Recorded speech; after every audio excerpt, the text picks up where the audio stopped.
morning. This is the Eager Beaver Show. You are listening to a True North Eager Beaver Media Incorporated podcast.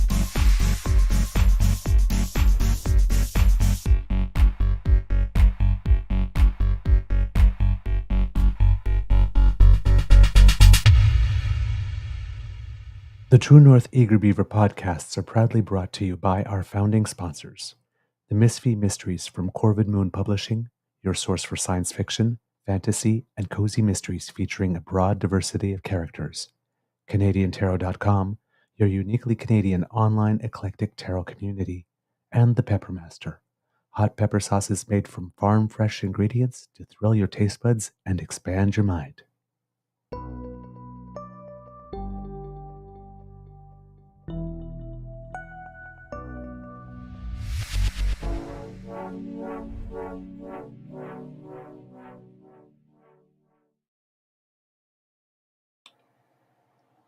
Well, good morning and hello, kids, and welcome to Season 4 and episode number 415 of the Daily Beaver Morning Show. Here 16, 416. So 16 is true. We're not Monday, we're Tuesday. See, long weekend effect. 416 of the Daily Beaver Morning Show here on the Crier Media Network.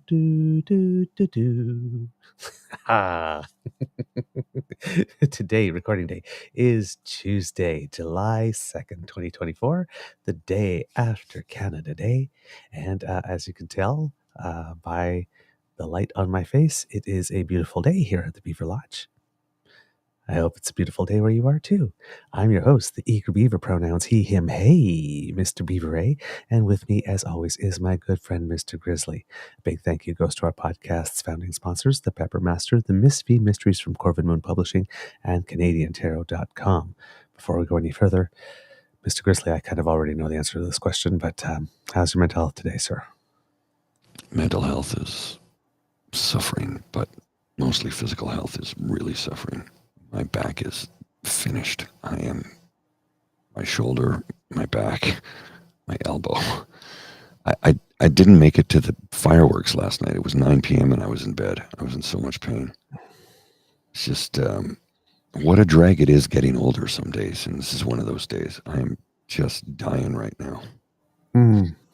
So what I'm going to do, sir, is I'm going to bow out for a little bit, if that's okay with you. Mm-hmm.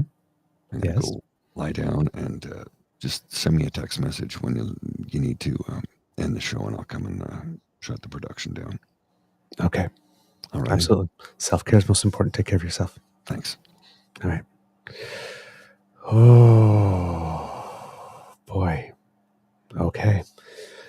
Kids and Cubs definitely, clearly, will not be the show that we had planned. But, hey, we'll try to make it a good one for you anyway. Yesterday, and of course, I will not be able to show images and video as I had hoped as well. So, yeah. Yes. Oh, yes. Thank you, Jillian. Aleve is your friend. I will I'll make sure he hears that. Hopefully, though, you might still have the sound up. But then again, when you're in pain, sometimes you just want a nice quiet space, and so that you can breathe through it. So, all right. Yesterday, my second favorite day of the year, Canada Day. Yay. For me, I have to admit, however, it wasn't as energetic as it could possibly be, because yesterday it was me. Actually, the previous 3 days, as you know, kids and cubs, I've been telling you that I've been running myself pretty ragged the last 6 months, and your beaver is tired, and this weekend it actually hit on Friday evening. We were at a restaurant. And I was falling asleep at the table as my Beaver sweetie was talking to me. And it wasn't even 8 p.m. yet. So Friday and Saturday and Sunday until about 4:30 in the afternoon, your Beaver was pretty much downright narcoleptic. I was falling asleep wherever, whenever we went to go see family. Over the weekend as well, and I couldn't stay awake in the car on the way there or on the way back. I just so I am feeling somewhat rested, but I did not partake in too much stuff during the day yesterday for Canada Day. We did participate in the evening activities, however, where we are here in Kingston, and it was really cool. Behind me here, the image is City Hall in Kingston. And I believe during the time that Kingston was the capital, that was the Parliament. So we went to the square, and they had a whole bunch of stuff all day long. There was a salsa band, there was a jazz band, and then they had some DJs on for the evening. So there was a bit of a dance party from about like 6 to 10. And there were some interesting mixes to see a DJ mixing that techno song, Can't Get No Satisfaction, and then throwing in the Rolling Stones Satisfaction. He even managed to put in an O Canada and put some techno beats under it a little bit with some scratching, which was kind of interesting. So it was a great night, so while you're having like the current hits, whatnot, there's a little Great Big Sea thrown in, and then everybody just goes nuts. So fun evening, and then we went by the water, which is just a couple steps away in Confederation Parks, to see the fireworks.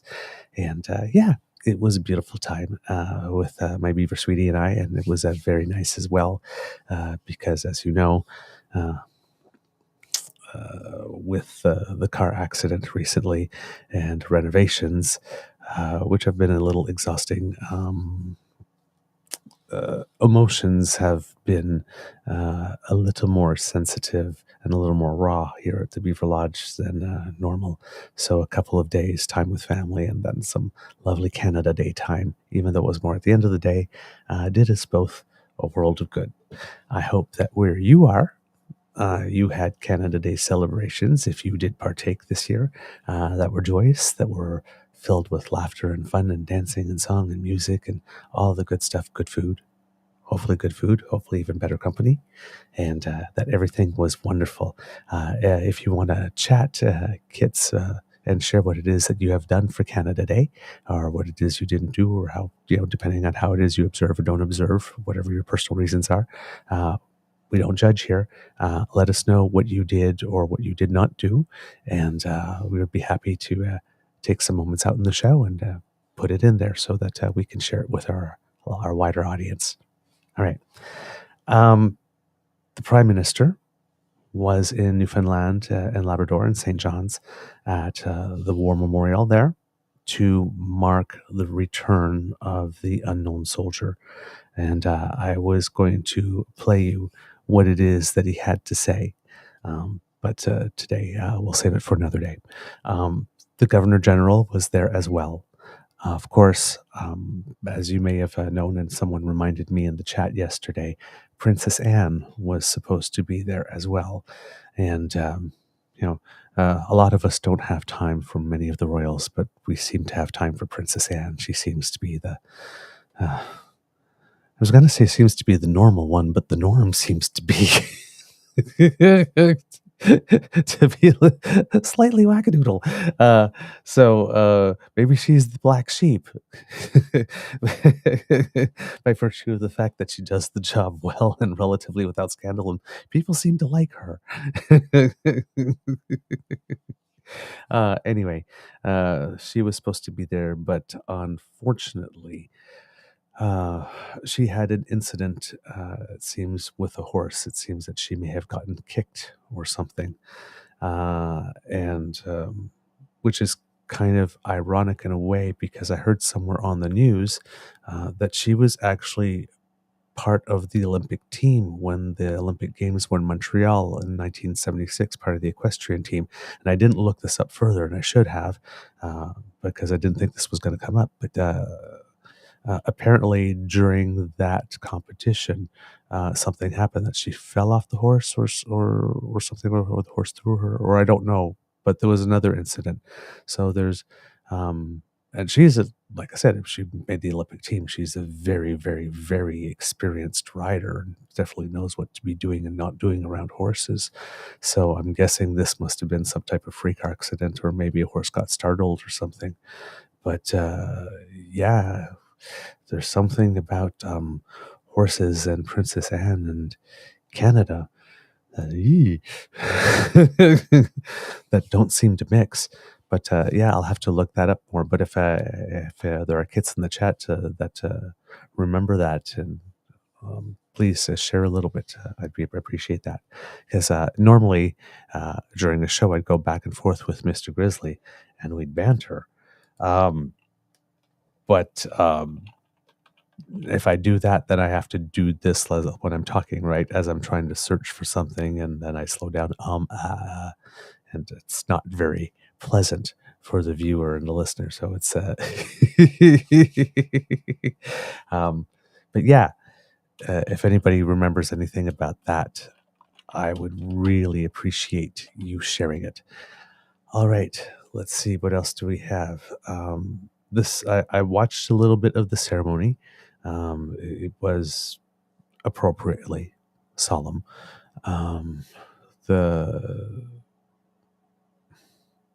I don't know what you say, to be totally honest, at a time like this, because these are things that are really important to do, right? There are many families in Newfoundland and Labrador who have members of their family who went off to serve. And yes, you can go to the memorial, right? But there's not a grave, even if it's over there on the other side, that you can go to and pay your respects. And for a lot of people, that's an important part of a grieving process, to have a place to go, right? When you want to be with someone and have a moment with them. So that there are the remains of an unknown soldier that I guess they've been able to tell comes from Newfoundland and Labrador, and is being returned and being returned and interned at the War Memorial, which it was the 100th anniversary as well.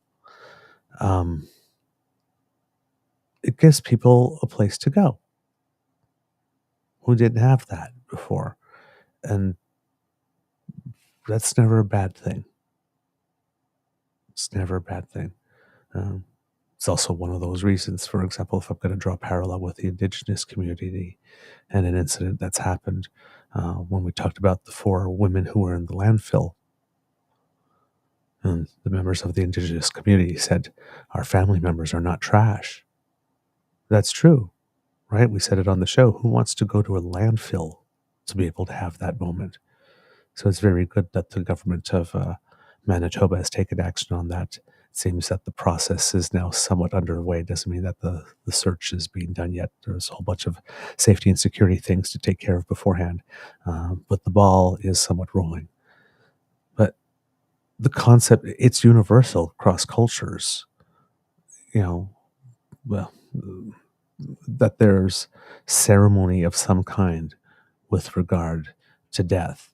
And every culture, every group of people needs to get closure in whatever way is suitable for them, and every culture has its own tradition, and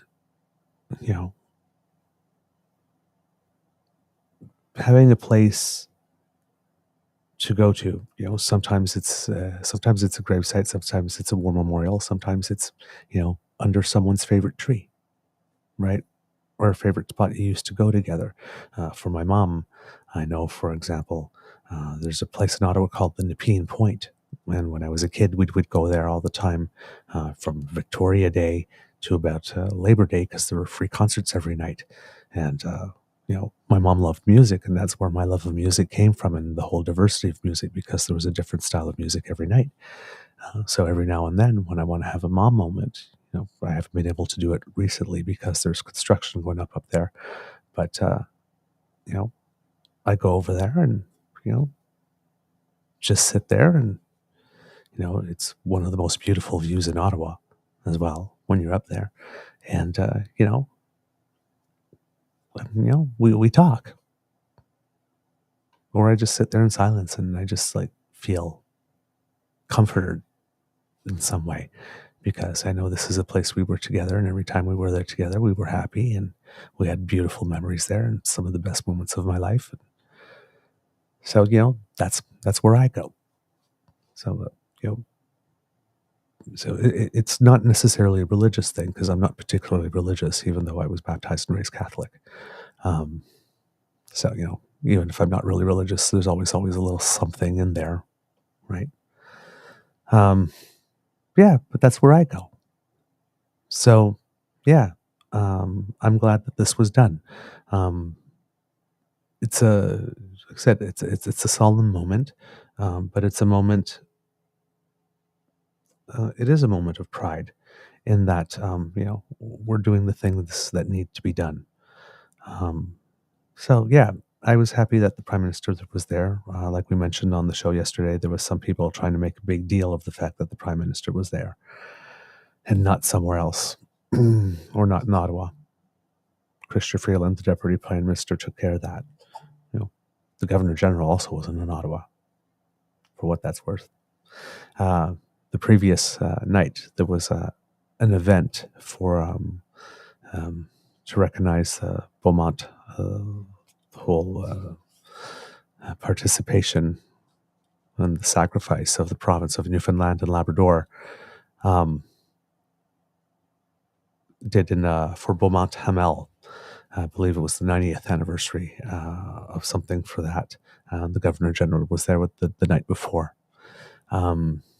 So yeah,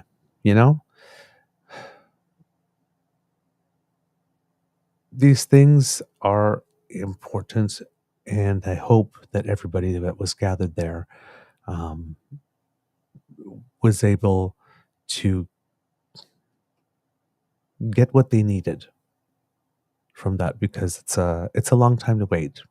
It's a long time to wait. We had when the National Unknown Soldier came to the Cenotaph in Ottawa, it was a very, very big deal. Not sure off the top of my head what year that was, but it's been a while now. So yeah, it's not a bad thing that our Prime Minister was there. That is where he needed to be that day. Right. So I have no problem with that whatsoever. All right, let's see if we have anything here in the chat from what our kits may have been doing for Canada Day. Kit Jillian says, I saw some fireworks while driving home last night. Kit Carroll talking about Princess Anne, my favorite royal. Yeah, indeed. Yeah, she's a no shit kind of girl. I like that. But has enough respect for her position. Yeah. And I believe too, if I remember correctly, that moment where I can't remember. Yes, when they were laughing at Trump, there was Macron, the leader of the Netherlands, I think, Rutte, Mark Rutte, who has now been named the Secretary General of NATO, by the way, replacing Jens Stoltenberg. So I guess when Jens Stoltenberg was here a couple of days ago, it was one of his last official duties as the Secretary General of NATO.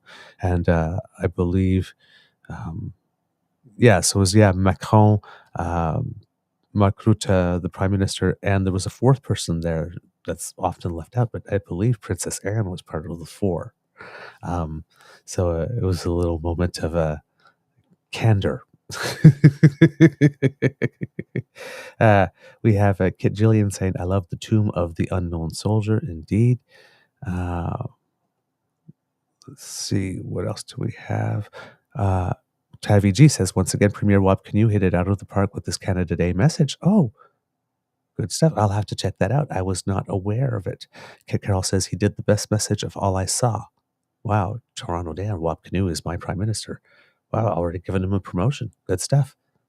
Get PNC bio with the sarcasm. PMJT ruined Canada Day, selfishly honoring war dead. How dare you go to other parts of Canada? Adds Kit Carol. Kajillian says PP gave an awful speech from the little I heard.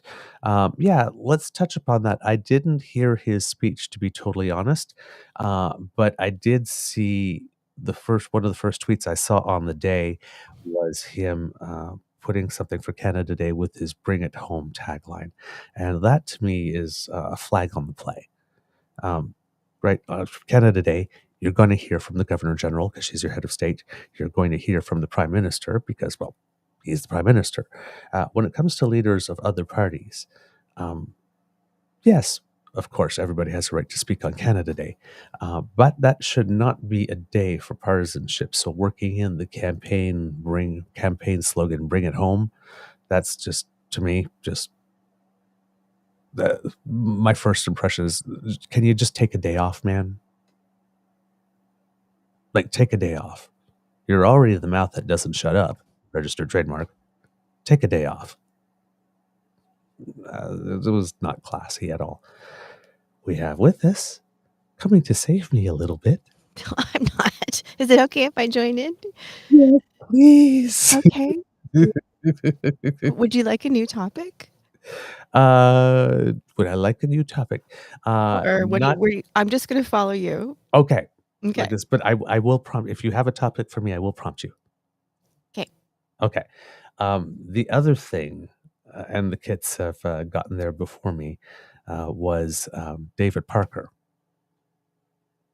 Now, David Parker, apparently we treated WAP's message and being complimentary, which some kids, like Cassie says, found disturbing because I have no idea, like, in what galaxy, dimension, universe, postal code, area code does whatever Dave Parkey want jive with who Wap Canoe is? Like, at all? So that kind of, I could understand people being freaked out with that. But then, yeah, David Parker, let's put it this way. If there are Indigenous people who don't want to recognize Canada Day, for what reason, I get that. If there are people from Quebec who are francophones, who were raised in very separatist families, who like the Je me souviens, is, Je me souviens d'être né sous le lys et d'avoir grandi sous la rose. I love it when you speak French. It's so beautiful. Thank you. I remember being born under the lily and being raised under the rose. Right? Lily being what you see, on the flag of France, that the fleur de lis, like this, and then the rose, which is the symbol of England. Right? So that's what Je me souviens means. It's like, because people, like, somebody goes like, Je me souviens, I remember what?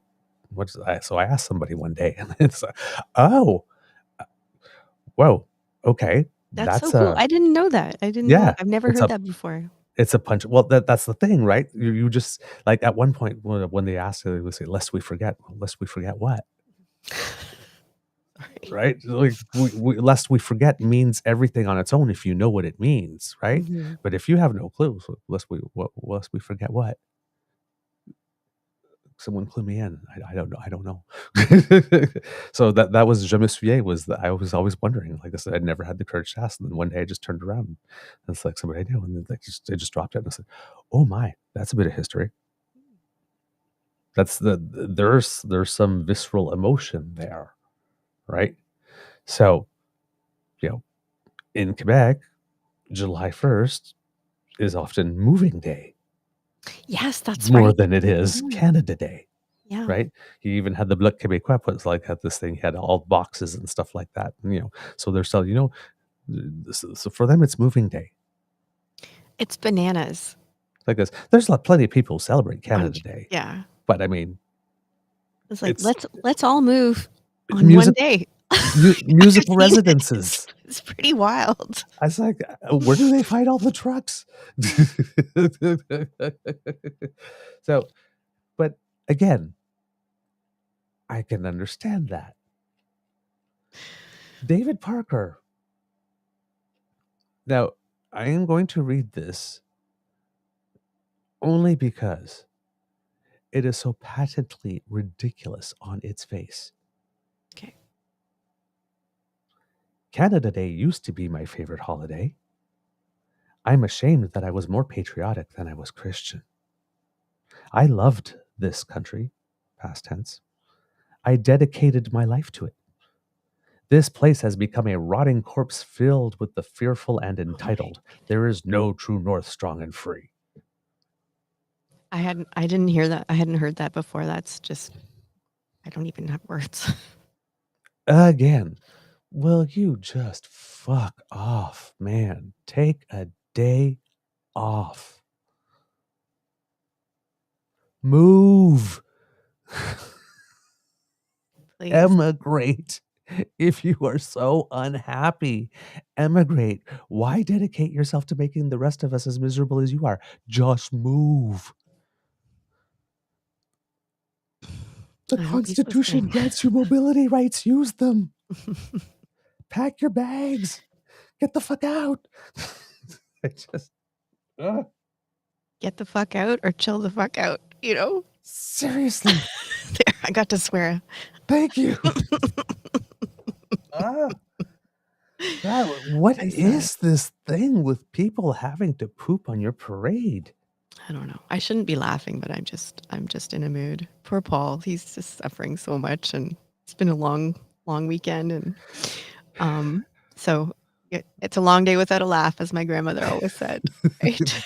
Right? Oh my word! Yeah, there have been we have to have had a laugh at some point those days because, oh my God! But no, I'm thinking about that now, what you said, and it's like there were times this weekend, well, since Thursday, that I've been sitting there and going, oh my God, this is all just so heavy. Yeah. Ugh. So, and when you're in the middle of it, it's just becomes more and more and more. And at one point, it's just like even like you just like hear like two words, right? And it's just like, oh God, we're going here again. Yeah. It's a good weekend, but it's a tiring weekend, you know. Yeah. My mom's birthday is July 1st, so I tend to celebrate that. Mary How was Charlotte, that? prettiest girl in Renfrew. They were up visiting. She really was. Well, I love it. There you go, stepfather. Mary Charlotte. There. Mary Charlotte, the queen. You could take this one for a while. There Oh, thank you. you. Oh, look at that! Did you see the light reflect off it there for a That's second? beautiful. You know I love that crown. So my parents came up to for my daughter's grade 12 grad, which was like so emotional, like just like everybody. I was with my foxes, my mom foxes, and we were all just like ah.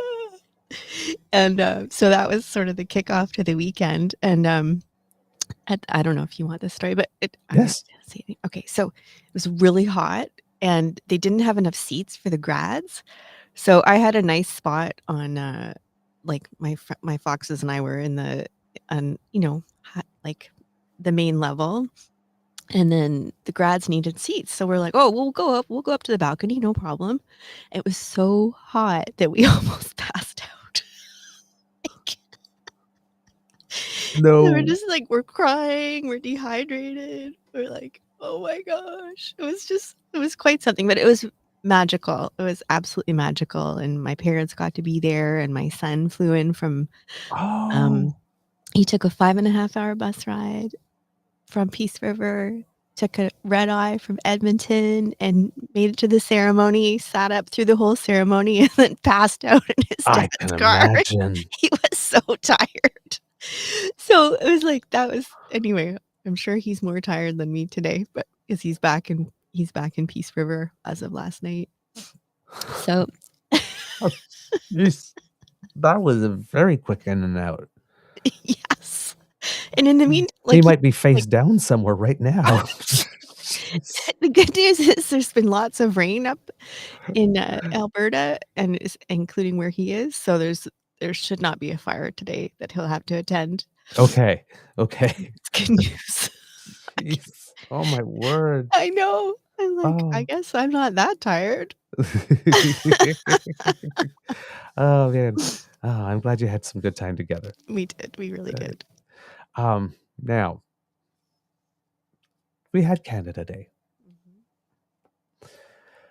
But the big news is what happened south of us. Unfortunately.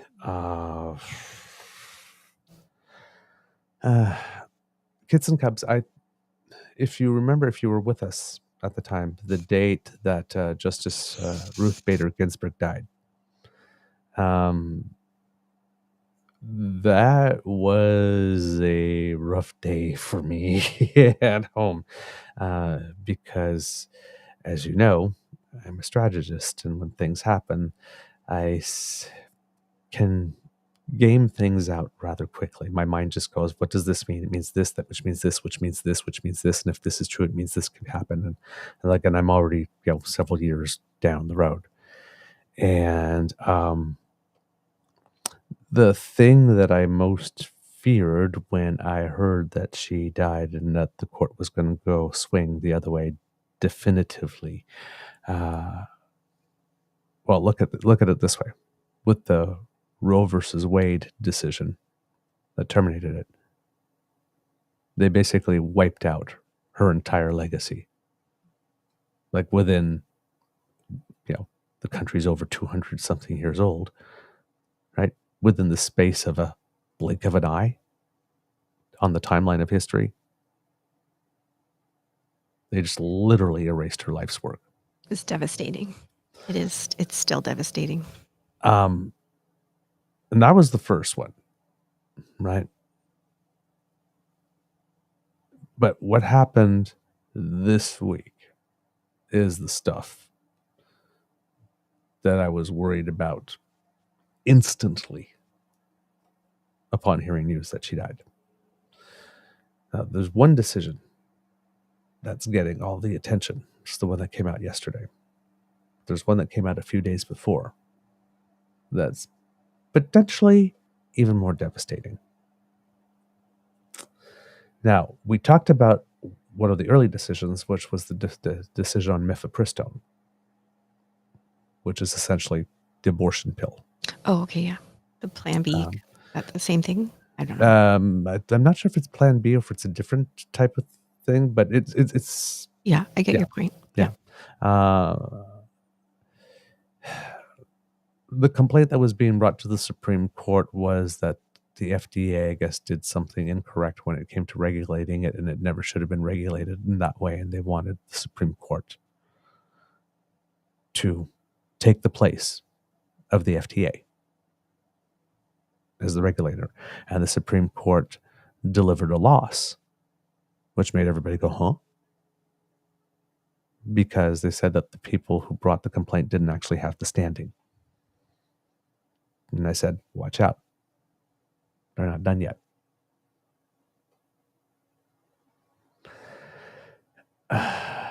There's something called the Chevron case, which happened a while ago. But it has gone on to become one of the most cited cases ever in the United States. Now, I was listening to an interview with Christian Amanpour and a gentleman named Neil Katyal, who's a former Solicitor General of the United States.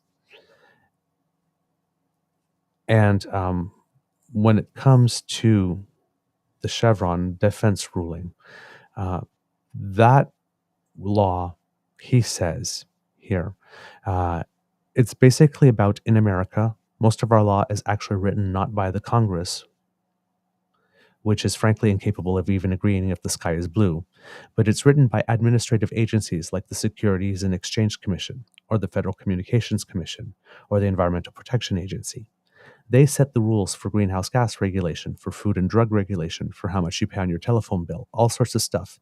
And what the Supreme Court on Friday did is say agencies lack a lot of power and deference they've been given since 1984, when the Supreme Court in a case called Chevron gave them that power. This is one of the most important cited cases of the Supreme Court ever. The U.S. Supreme Court has cited Chevron 70 times, lower courts 18,000 times, and yet the court on Friday just blew past it all and overhauled it. And today, they did something similar when it comes to presidential immunity. Oh gosh, don't even. Yeah. Okay. No. So the Chevron case basically says that the agencies, the watchdogs that are set, that have been created, which was a decision made in 1984 saying that, if the Environmental Protection Agency says that this is a regulation, this is a regulation. It's a thing. That's not the case anymore now. There was a 6-3 decision. The 6 Republican justices on the Supreme Court basically took that power away from regulatory agencies and gave it to themselves. So they are now the experts on vaccines. They are now the experts. So now all somebody has to do is bring that mifepristone case and say that something about the FDA, and says, well, now the FDA can't regulate that anymore. We're doing that, and then they can decide. Makes me want to live in a cave, honestly. Like, it's. And that's because that applies to all agencies. Mm. Think of every single agency, like I said, Security and Exchange Commission. What happens to people's pensions now? I didn't actually understand the ripple effects of that as you're explaining them. Like that's yeah, it's depressing. The Environmental Protection Agency. The water you drink. Food Inspection Agency.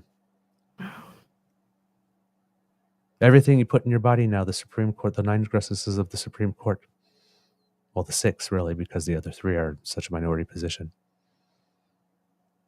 They're the experts now. What could go wrong? Look at them. Look at them. They're the captain now. So the whole we the people part, they just eliminated that. You elect the representatives hire the heads of the agencies, the heads of the agencies staff it. That's all done. This is all civilian. And then they come up with a decision, and the decision is implemented. Or not, as judged by your elected officials, who are also from the people, elected by the people. Now you have a Supreme Court where you have 9 justices. 6 of them are from one side. And then people like to get into that whole thing. They were named by presidents who weren't elected by more than half of the people of the country. You know, to your point, you are such a strategist, and I am also. We work in the same business, Right. But I am not. What's the word? Prescient? I don't know the word properly, Yeah, but prescient. I didn't see this one coming at all. Like, no idea. I'm surprised every day. I'm like, what is going on in America and in Canada and, well, other places too, but I really didn't see that one coming. Yeah. And they've also, and along the way, they've got an affirmative action. And there's not much left of the Voting Rights Act. So they did that with Chevron. All the government regulatory agencies, you basically, all that deference we've been giving you, that the court in 1984 was wrong.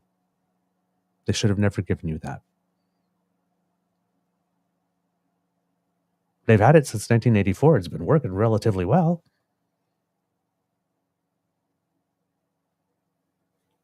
But nope, you can't have those nice things anymore.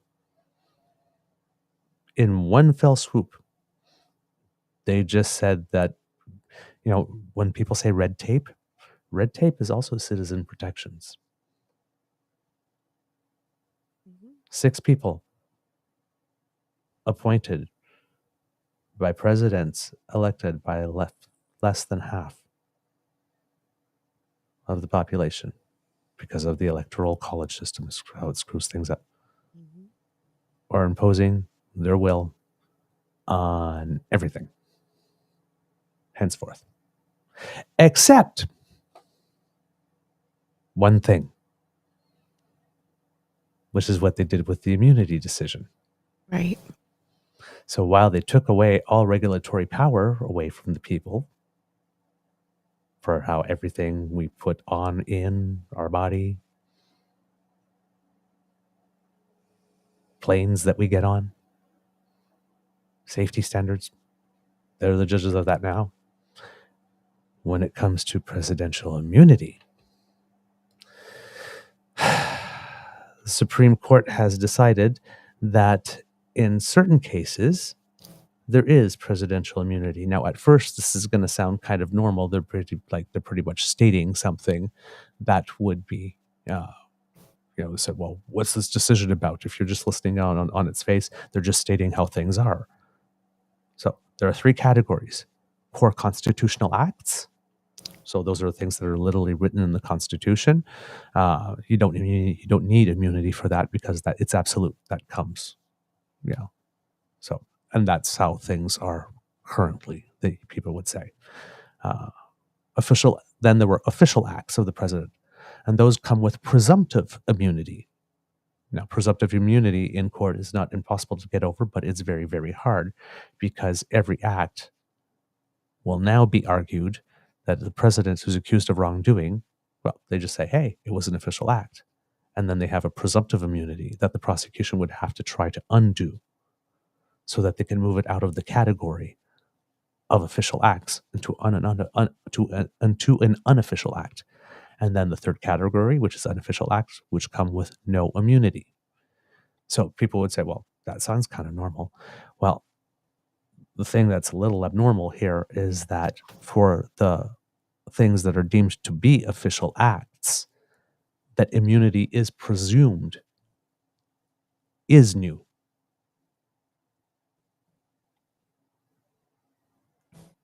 Apologies, I'll be right back. I messed something up on the screen. I don't know. No worries. Paul's computer. No worries. Be right back. So it takes the concept of innocent until proven guilty. You have a presumption of innocence. That's one thing. Here, you have a presumption of immunity for official acts. Again, it was a 6-3 decision. Justice Sonia Sotomayor wrote the dissent for the three dissenting judges, and she did not hold back. She says that the High Court ruling essentially makes the U.S. president a king. I don't know. I tried to hit it. She says, orders the Navy SEAL Team 6 to assassinate a political rival? Immune. Organizes a military coup to hold on to power? Immune. Takes a bribe in exchange for pardon? Immune. Immune, immune, immune. Let him violate the law. Let him exploit the trappings of his office for personal gain. Let him use his official power for evil ends, because if he knew that he may one day face liability for breaking the law, he might not be as bold and fearless as we would like him to be. That is the majority's message today. Even if these nightmare scenarios never play out, and I pray they never do, the damage has been done. The relationship between the president and the people he serves has shifted irrevocably. In every use of official power, the president is now a king above the law. With fear for our democracy, I dissent. That was Justice Sotomayor. The ruling is a big victory for Donald Trump. And the whole case, the fact that the case was even heard, was also a victory for him in the first place, because the Supreme Court, by doing this, delayed.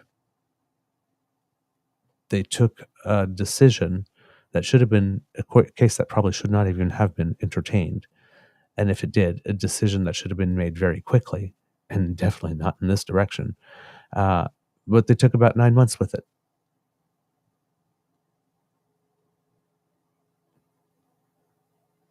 So, yeah.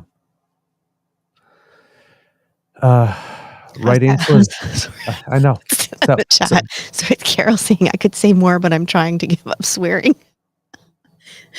Sorry. I know. Sorry. So,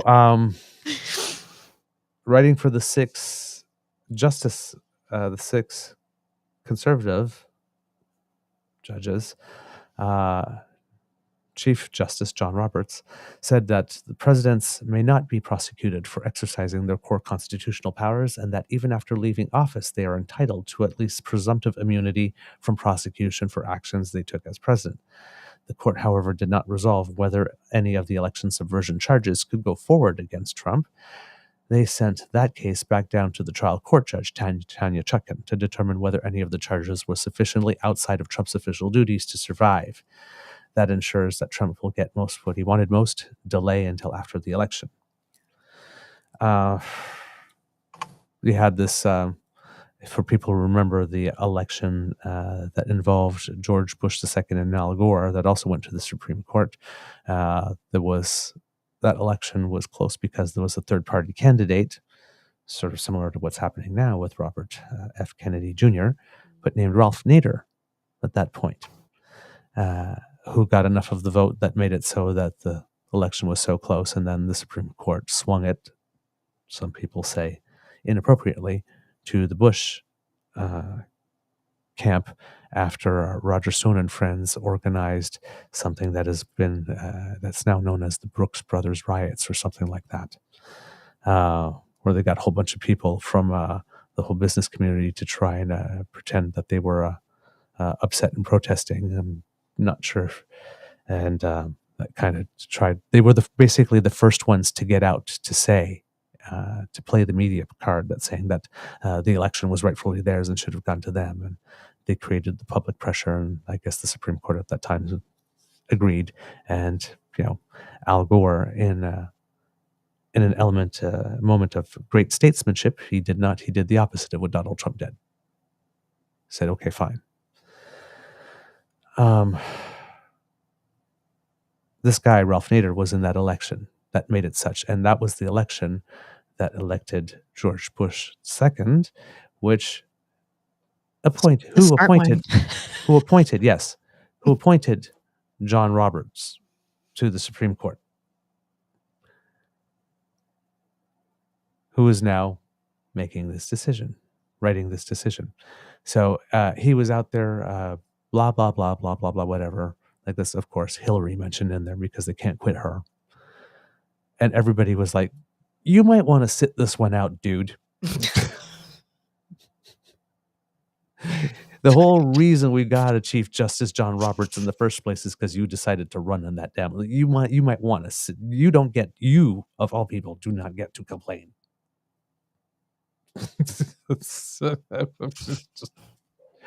Jeez, it's amazing how these people, right? It was like we have this thing called the internet where, like, if you did it while it existed, pretty much if you're a public figure, everything that you've done is here. Like, we can check. This is what he actually wrote. A dictatorial, unelected majority in the Supreme Court has just rendered America a dictatorial president above the law. Thank you, Hillary Clinton, whose blundering campaign let the dictatorial Trump become president and led to a right-wing dictatorial majority on the Supreme Court. Yeah, I don't To which someone said, thank you, Ralph Nader, who gave us W for proving that no matter what, there's always a way to blame a woman for the cock-ups of men. We've been intentionally barred from holding the office, but it's still our fault men are so goddamn shitty at it. Fuck you, buddy. Just fuck you. That's from Fakata South, or at Fakata South on Twitter. That's pretty strong. Good. Yeah. I guess chutzpah on the part of Ralph Nader, who cost Democrats the 2000 presidential election, gave us 8 years of a Republican presidency that led to 2 failed wars in the Middle East, record levels of debt, a missed opportunity for climate progress, the appointment of the most right-wing Supreme Court Justice Sam Alito, and the deepest financial crisis and recession since the Great Depression, to name only a few. So yeah, it was like, why did you pop out of your hole? You make me pee my pants. Yes. Now, Kit T. Wigmore said, I did enjoy Nader's work for consumer advocacy, yes, but running as a third party, not possible to do anything but disrupt given the U.S. system. Agreed. So, and here you go. Yeah, you got PNC bio. Here go. So Trump officially did stop an attack on the Capitol. There's reams of evidence of agencies not being called to stop it. Indeed. But here's the part. I'm going to get to the good part because the Supreme Court, when they're trying to help Trump, there's always a little bonus in there somehow. So, here's the thing. While unofficial acts have no immunity,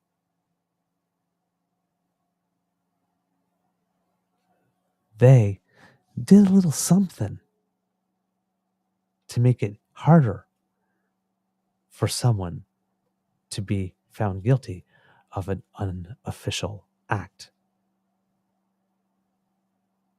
They made it far more difficult to prosecute any former president by limiting the evidence of corruption that a prosecutor could present to a jury. Sorry. They indicated that Jack Smith, for example, will not be able to use evidence from an official act to prosecute an unofficial act.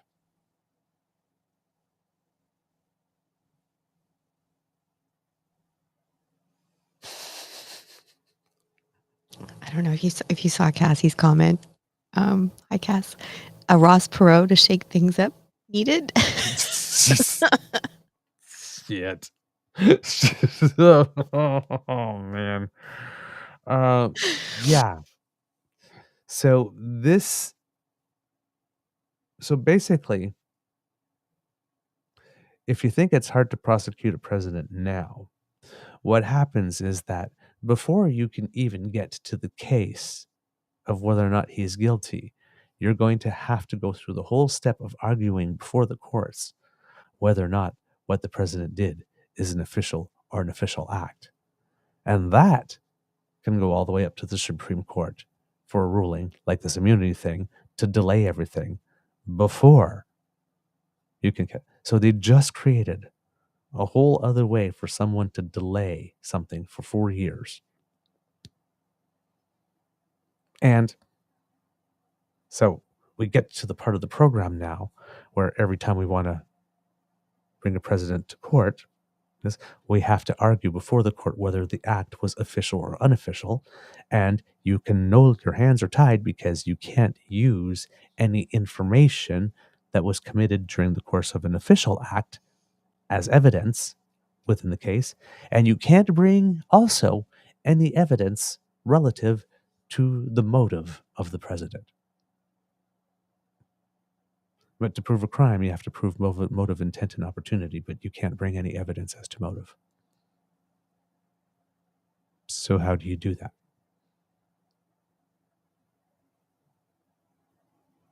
If something unofficial is linked to something official in any way, but you can't use that evidence, how do you prove guilt?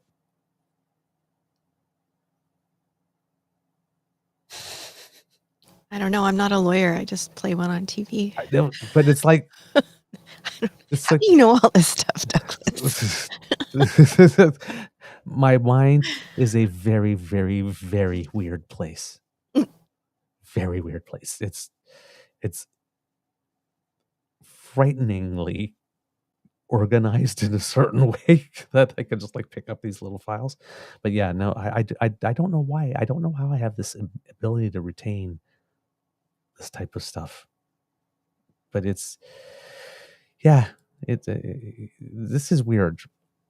So this Neil Katyal guy was a former Solicitor General. He was asked if the decision was what he expected.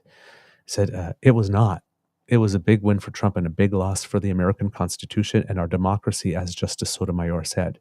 Even before the decision was rendered today, the whole thing was a big win for Donald Trump because the Supreme Court took many months to decide this case when normally they would have acted much more quickly.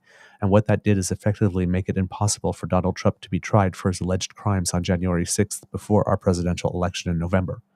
But what the decision today did, which what I think was pretty unexpected, was to make his prosecution even harder should he lose the election, because it's going to change the rules. In America, we've generally had a tradition that no person is above the law. That's why we fought our revolution, and as Justice Sotomayor says in dissent, that's not true anymore. Now, the president or a former president is going to have a massive amount of immunity for actions he undertook while as president. So, in her dissent, Justice Sotomayor also said, this quote gives former President Trump all the immunity he asked for and more, adding that it makes a mockery of the principle that no man is above the law.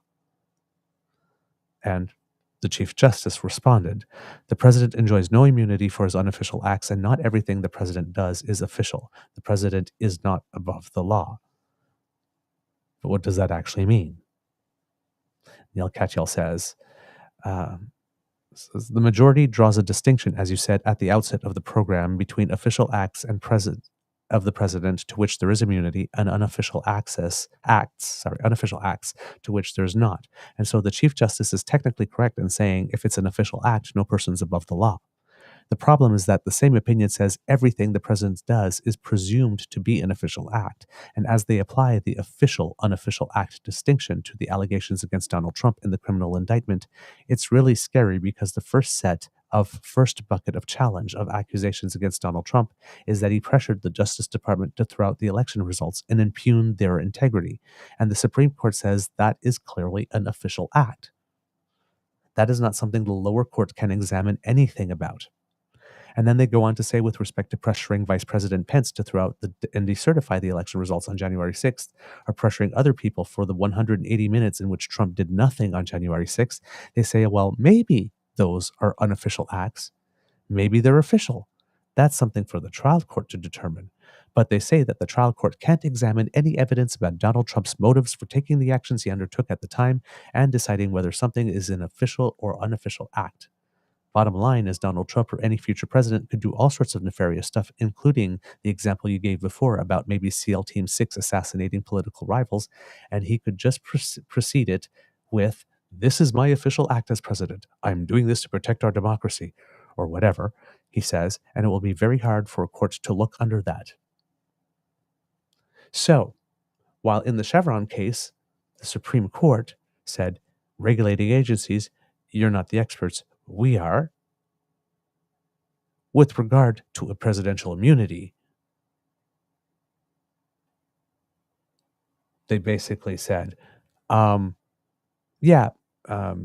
the immunity you wanted, here's more, and we've basically removed our power as the Supreme Court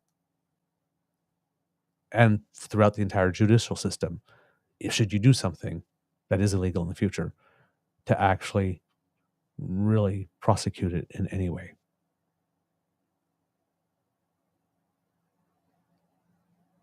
So they power grabbed on one hand and completely surrendered the entire power of the judicial branch to the president when it comes to acts that may be illegal, or acts that would be illegal. Now, these powers are in effect now. Biden could use them. Biden could turn around tomorrow and say, I'm expanding the Supreme Court to 14 seats or 13 seats. That would be pretty cool. And pretty much nothing they could do.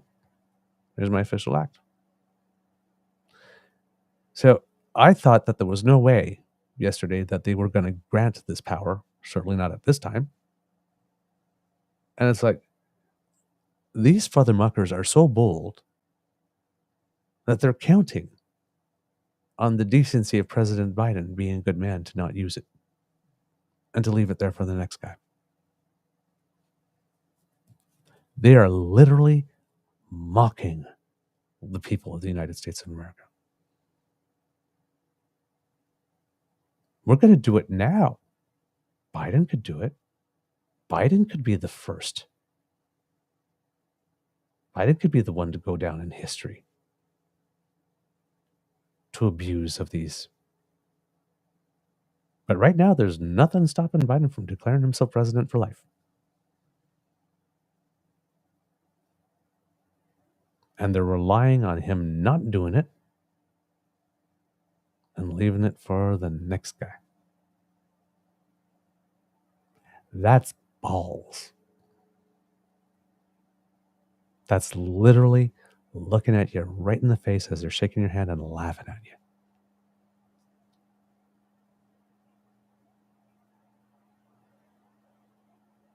There's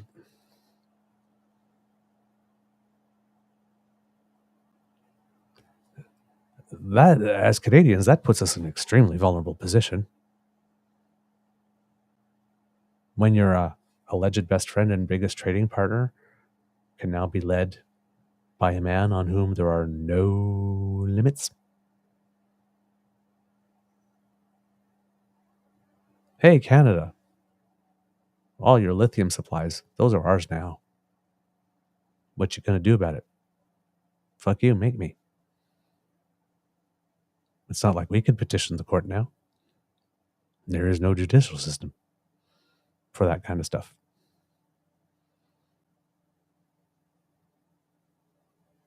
We're fucked.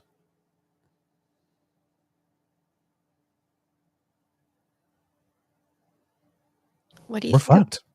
I would love your opinion on whether, I mean, I think I really feel badly for Biden. He had a bad night. Someone was saying in the comments that he was sick. Mm-hmm. But what do you think about him handing over the reins to Vice President Kamala Harris? I saw a meme the other day. You know those memes that kind of, on one hand, they sort of like punch you in the gut, and the other one, then you go, because it's true. Said, the problem they have with Joe Biden's age is the color of Kamala Harris's skin. Oh, wow. You know, a girl can dream, but if Trudeau would hand over the reins to Chrystia Freeland and Joe Biden would hand over the reins to Kamala and they were both in charge, make a better world, I think. Probably. I mean, I'm not criticizing either of the leaders, right? Yeah. I'm saying it would be really cool if we had a woman as prime minister and a woman as president of the U.S. Yeah. It would be. It would be indeed. And there's female president of Mexico at the moment as well. Didn't know that. Yes. Yeah, both candidates for the presidency actually were female. Oh, cool. This time, so it was runoff. Yeah. Muy bueno. Yeah. So yeah,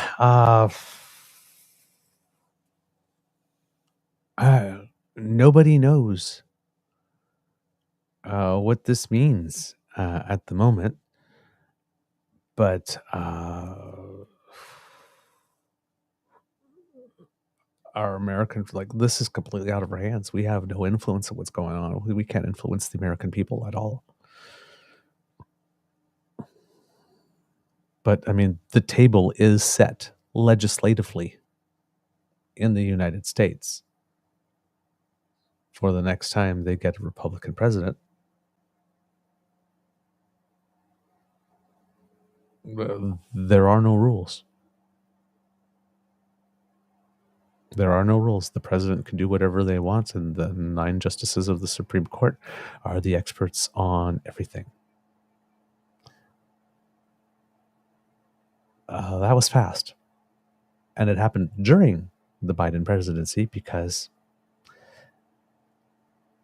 other than change the number of justices on the Supreme Court, there's not much the president can do. No, sorry, there are 3 separate but co-equal branches.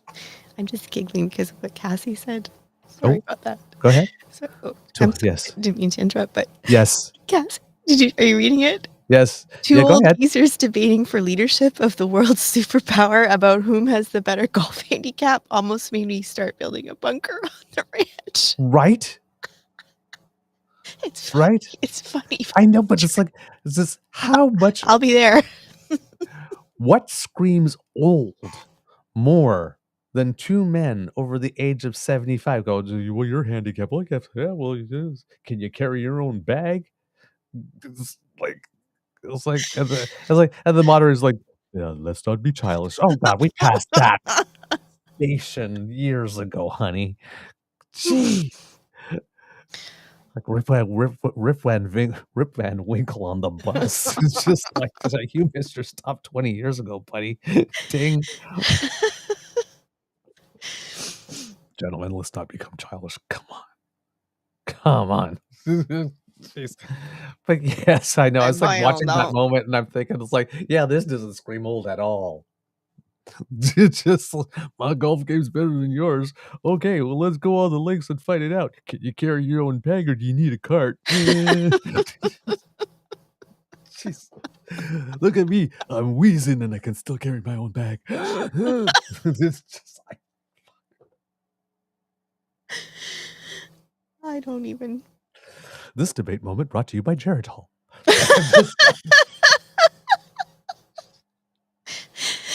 Oh man. Oh my goodness. Shit. Well, I should let you go. I'm gonna scoot out. I'm gonna go chase a client for money. Oh, That's a couple weeks overdue. Pay her. That'd be nice. Pay mommy. Thank you. May I? You didn't ask, but may I? Oh yes, please. Words of wisdom. I keep looking at it on Paul's screen, and I'm gonna go get that guy some Aleve, some drugs, something, maybe some ether. Just put him out. Just kidding. I just want him to not be in so much pain. Yes. So the words of wisdom are: always be yourself. Unless you can be a pirate, then always be a pirate.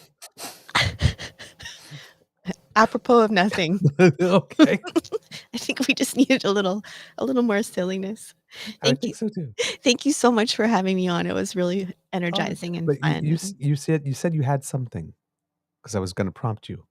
Oh well, the election in France, and actually, Yes. Tabby brought it up in the chat, I think.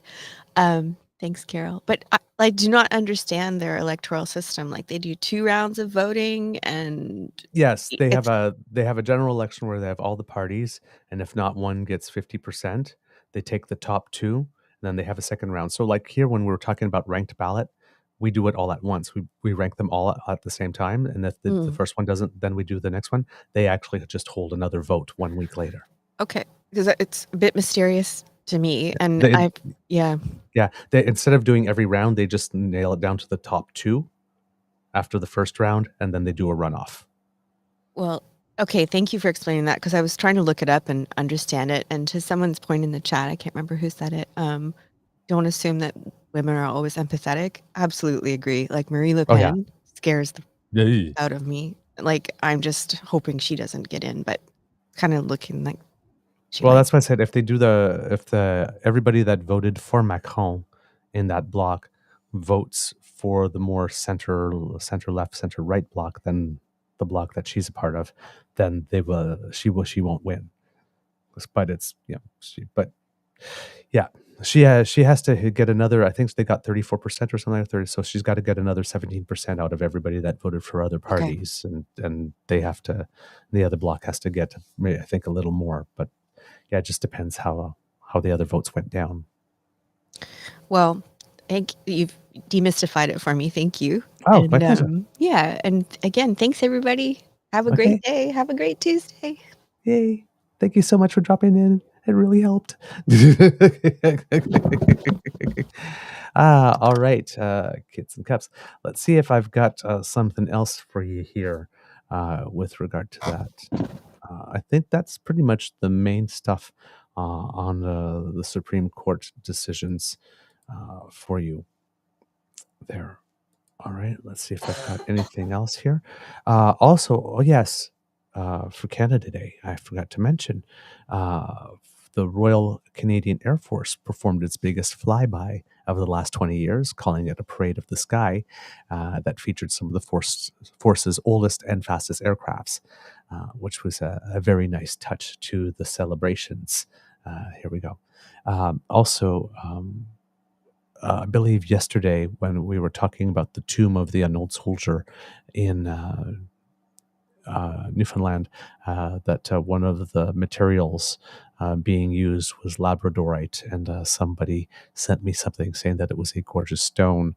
And yes, indeed, it's a Canadian gemstone that comes from several places in Newfoundland, including Tabor Island, Corner Brook, and various parts of Labrador. It is absolutely beautiful. And again, I was intending to show it to you, but we don't have Mr. Grizzly with us at the moment. So, but that's okay. Couple of other things that may have just a little bit of news that you might want to be aware of. There was a study, Australian-led global study published in the Journal of Nature, Ecology, and Evolution that has shown that over the past 2 decades, extreme brush fires have more than doubled in frequency and intensity. This is research by the University of Tasmania, and it reveals that the past 6 the 6 of the past 7 years have been among the most extreme on record for wildfires. Dr. Callum Cunningham, who's from the University of Tasmania, analyzed 21 years of satellite data from NASA to be able to come to these conclusions. He warns that the intensity and frequency of bushfires globally are increasing because of climate change, especially in North America and Russia. He's quoted to say, "These are the events that are causing the most devastation to ecosystems, to societies." So last year in Canada, for example, there were unprecedented in scale and carbon emissions. Instead of having a fire season that might go for 6 weeks or 2 months, like in 2019, 2020 went for 7 months. And he was also referring back to the 2019 Black Summer fires in Australia as well that destroyed an area the land size of the United Kingdom. Greg Mullins, who's a former fire commissioner in Australia for the state of New South Wales, said that the longer brushfire seasons are putting immense stress on emergency crews. Quote, "We've got this incredible fatigue. We've got mental health issues, people seeing people killed, losing their homes. I'm now a volunteer firefighter still on the front lines, and you do find yourself in a state of despair." And I'm sure that would have been the case for a lot of people helping out in Canada, particularly last year and again this year. The University of Tasmania says that in addition to here the boreal forest, other hotspots worldwide, because we don't hear about them so often, but there are often big fire events going on there too, are in southern Africa, parts of Europe around the Mediterranean Sea, and South America. And last year there were fires in Greece that we talked about a bit, and I think there were some in the Amazon rainforest as well. So yeah, that's the latest research in that domain, which again, gives us all the data that we need to try to motivate our elected officials to act with a little more urgency. However, unfortunately, there are certain of our premiers who seem to be immune to data in particular. With regard to wildfires, there was a little bit of news in another front. Investigators are trying, at least at the last reports that I heard, were trying to get into Fort Good Hope in the Northwest Territories to investigate a helicopter crash there. But wildfires in the area are making it difficult. The helicopter was involved in firefighter efforts when it crashed at the local airport. There was no word at the time of the last report of that I was able to hear about any deaths or injuries. But Fort Good Hope has been under evacuation orders since June the 15th. So that's a little bit going on there with result. As it pertains to that. In a little bit of international news, we talked about Haiti for a bit, and we mentioned that there were police that were supposed to be going there to help with the violence over there. Now, this is news from about a week ago, but it seems that the first group of 200 Kenyan police were on their way to Haiti to lead the mission to tackle gang violence. Kenya was scheduled to be the head of a 2,500 member security force that involves several other countries, including Nigeria and Chile.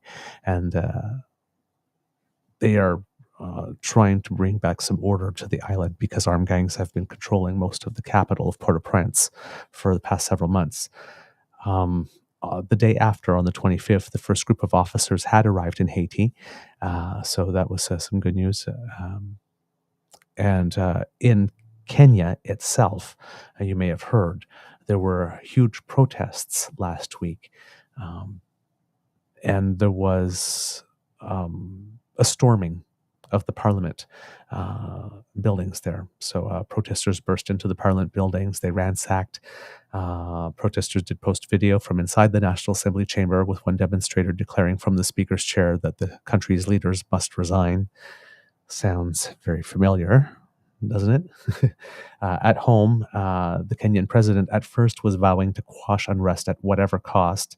The country at that time had been in turmoil for about a week, and the protests were rolling.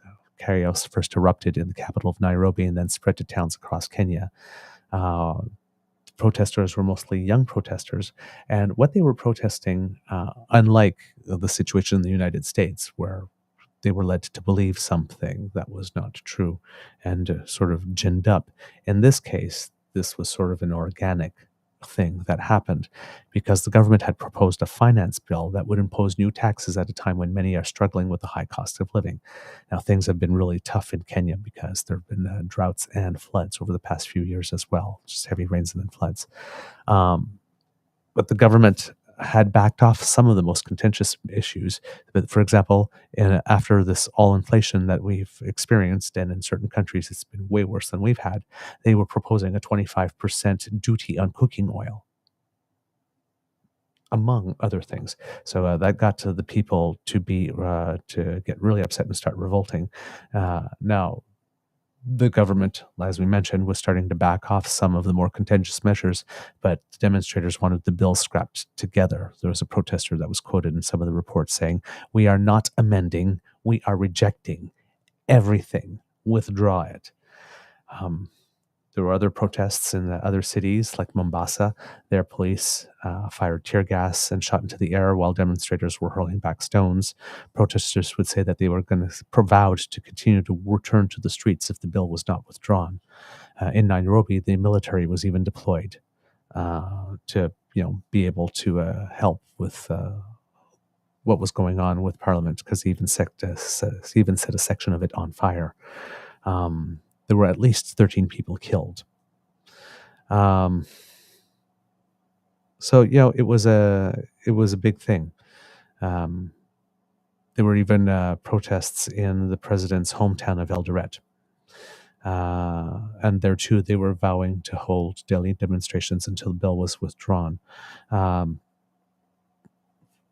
president, William Ruto, had emerged to address the nation originally, blaming the violence on criminals who he says infiltrated the protest movements. And he said, "We shall provide a full, effective, and expeditious response to today's treasonous events." But it seems that he was kind of misreading the mood at first. Professor Karyoji Korigia at the University of Toronto African Studies Center suspects that Ruto wasn't assessing at first properly the level of anger among Generation Z and their ability to mobilize online. He's quoted as saying, "They didn't talk about why it is that people actually have to go to the streets on a Tuesday. Demonstrators say there's still time to stop the president from signing the bill into law. The president was still at that time set to sign the controversial bill into the law. He was vowing to do that. And he was issuing orders for Kenyan troops to be deployed to help police face down protesters."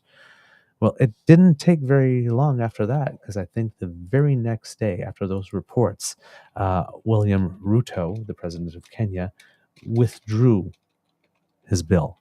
He met the demands of the people of Kenya,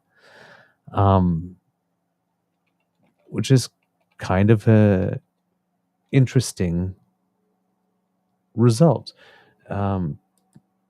Now, some might say that the protests went too far in terms of, trying to storm the government buildings. Possibly.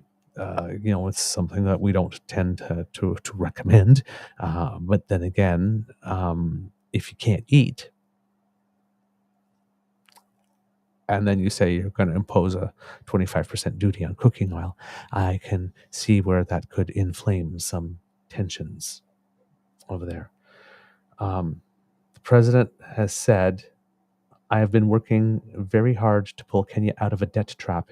It is easy for us as a country to say, let us reject the financial bill. That is fine. And I have graciously said we will drop the financial bill, but it will have huge consequences. Mr. Ruto said the rejection of the budget would affect the employment of 46,000 junior secondary school teachers who have been on temporary contracts, as well as healthcare provision. He said the government would be unable to support dairy, sugarcane, and coffee farmers, including by paying off debts owed by their factories and cooperative societies as had been planned. So it's interesting to see the leader of the government say, okay, you don't want this, we'll take a different path. I will listen to you. But yeah, it's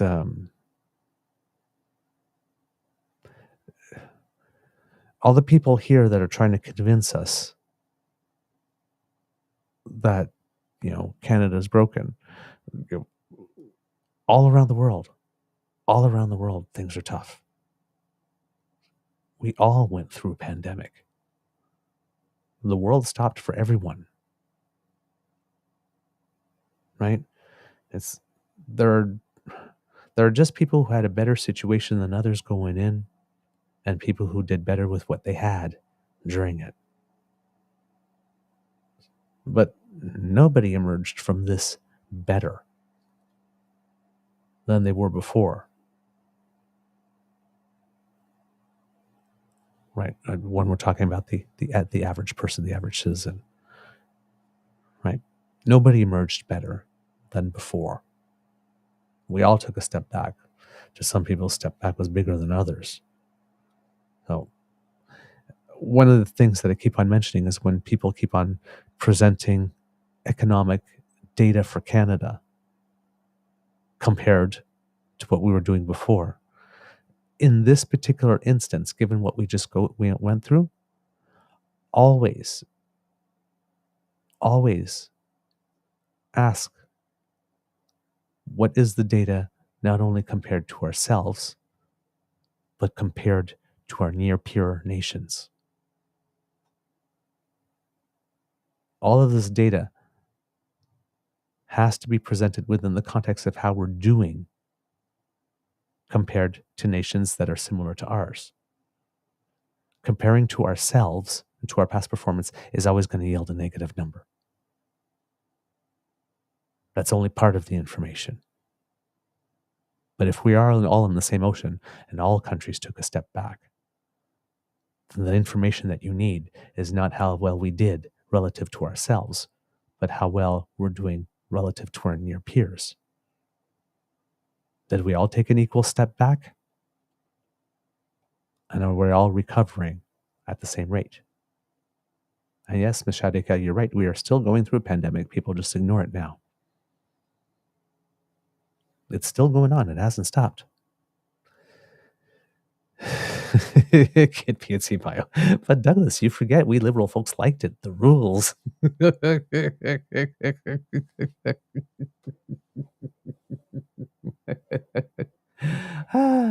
I love that deadpan. It's perfect.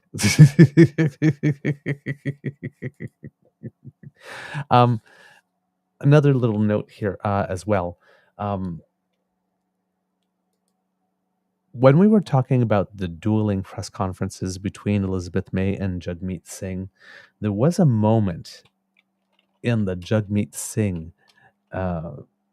Q&A session that struck me as odd, because at the time, right, we now know what the definition of treason is, and that this doesn't technically fit the definition, but we were talking of at least treachery, but people were saying the word treason there. And you would think that there would be no subject more important than that in the press conference. But there was one journalist who was not there to ask Jagmeet Singh a question about foreign interference, but rather about one of his MPs, Nikki Ashton. It seems that she had taken a trip and some people were wondering if all those costs were legitimate. So, and then she has come up and said that she has paid something back. So, according to the Victoria Times columnist here, a New Democrat member of parliament has paid back a portion of the thousands of dollars she spent on a Christmas time trip for herself and her family that was paid for with public money. The federal New Democrat said Manitoba MP Nikki Ashton reimbursed the House of Commons administration for $2,900, part of the more than $17,000 in costs she incurred during a Christmas Day trip to Quebec City, followed by a visit to Montreal. Public expenses show Ashton, her husband, and two children flew from her northern Manitoba riding to Ottawa on December 21st, 2022. A day earlier, her Ottawa apartment was sprayed for bedbugs, which led her and her family to travel to the capital to deal with that urgent situation. Ashton said in a statement. I then met separately with stakeholders in Quebec, said Ashton, who often participates in House of Commons work virtually. The MP did not respond to a request for interview. Word of Ashton's travels was first reported by CBC News. Travel reports were filed with the House of Commons show Ashton, her husband, and kids had traveled from Ottawa to Quebec City on Christmas Day, quote, to meet with stakeholders about business of the House. 5 days later, they went to Montreal for the same disclosed reason. Then on December 31st, the family traveled back to Ottawa, where they stayed for a few days before returning to Thompson, Manitoba. Ashton charged $17,641.12 for the trip, including $13,619.90 for transportation, $2,508.39 for accommodations, and $1,512.83 for meals and incidentals expense shows. There were no details provided about the $2,900 Ashton returned. Photos of the trip Ashton posted on her Instagram account show the family sightseeing in Quebec City, including ice skating in a downtown park and attending Christmas market. Quote, thanks Quebec for an unforgettable visit, Ashton captioned the group of photos.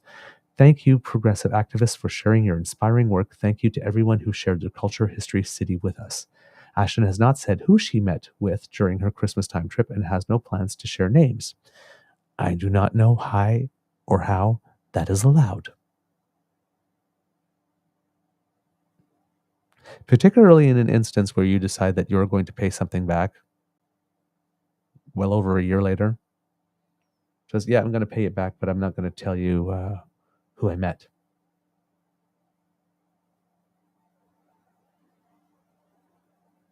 That doesn't seem okay to me.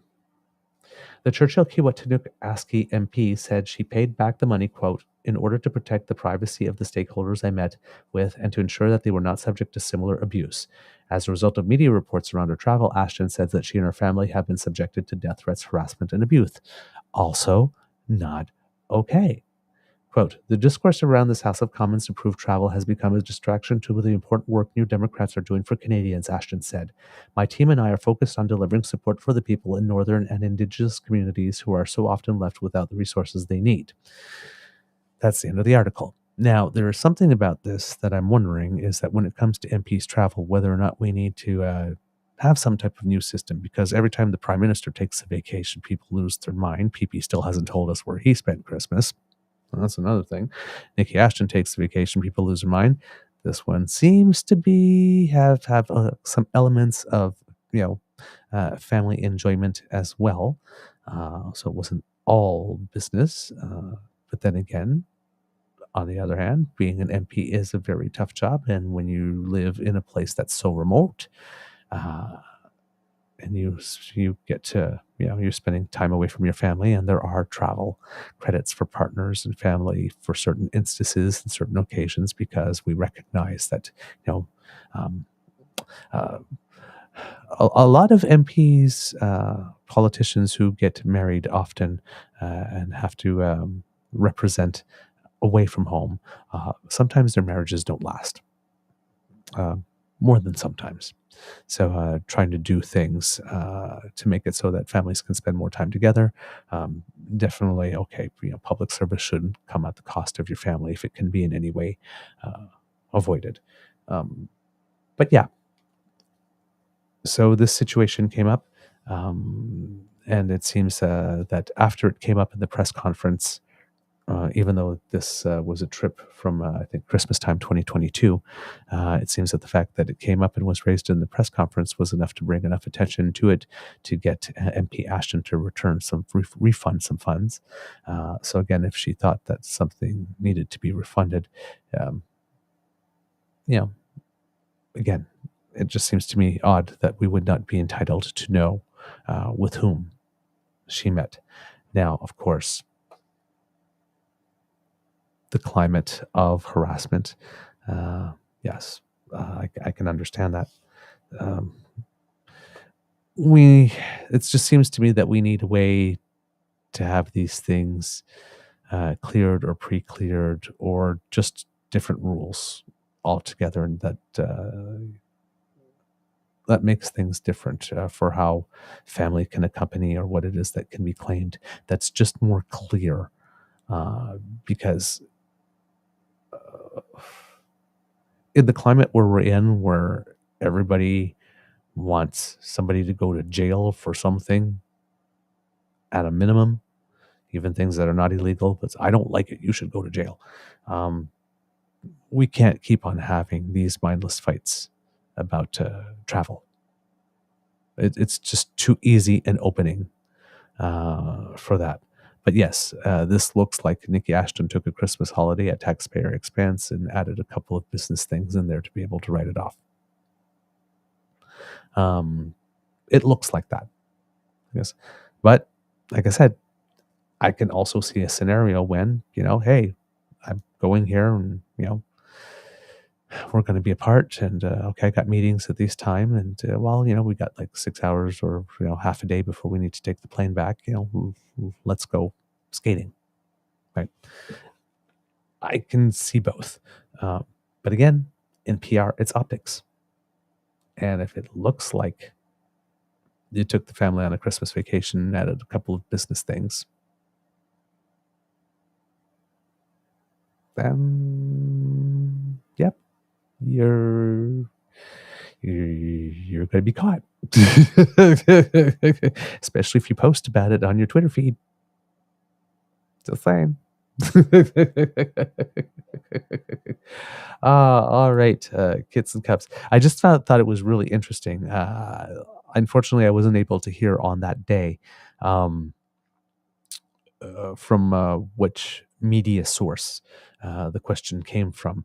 So I didn't know if it was, maybe from a right-wing media that was looking to stir up a little trouble. But I just found it really weird that on that day, when it would seem to me very, very, very clear that the whole attention of the nation would be on the NSICOP file, that somebody would want to ask about expenses on that particular day. But yeah, there we go. And I guess maybe having asked for it in that particular context when nobody was expecting it was enough to raise enough attention to it to actually bring about this action. But either way, yes. Or, maybe after the press conference, there was just a conversation between Mr. Singh and MP Ashton, said, you need to do this. And she did. So there you go. All right. I am going to send a little, sorry here for the stop in programming, but I'm going to send a little note to Mr. Grizzly so he can come and help me wind down. There you go. And thank you so much, Kits and Cubs, for your patience and indulgence today. I had to change it up on the fly, and that you stayed with me for it. I am very, very, very grateful. Oh, so while we're waiting, there is one thing I'd like to mention. Again, it's something I would show you if I could, but I can't. But we were talking about the WestJet strike. You had Don Braid from the Calgary Herald. Federal bumbling to blame for WestJet mechanic strike mess. Of course, published on June 29th, right? Now, on June 30th is when WestJet confirmed the end to the strike.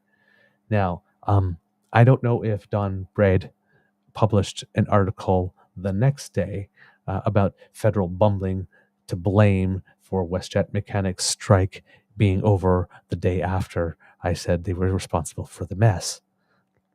But I might have missed that article. But Andrew Scheer, of course, being Andrew Scheer, right?